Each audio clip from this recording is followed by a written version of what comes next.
you're truly an integral part of the success, meaning your role is clear and your contributions are indispensable. Oh, that's huge.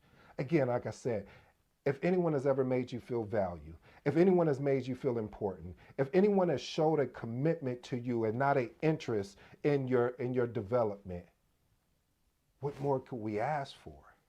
Because that shows me that leader, not the manager, that leader is really willing to bet on you.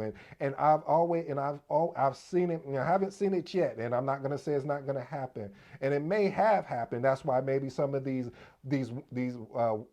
people that used to be leaders and now they're managers, because of the fact that maybe someone said they were going to do something and they didn't do it, and so then they turned into a micromanager, and when they turned into a micromanager, they forgot about their leadership styles. They always say when somebody burns you, as far as does you wrong, that turns you into somebody that you didn't want to be in, but now you, just to protect you and your role as a leader, you want to make sure that everything is lined up.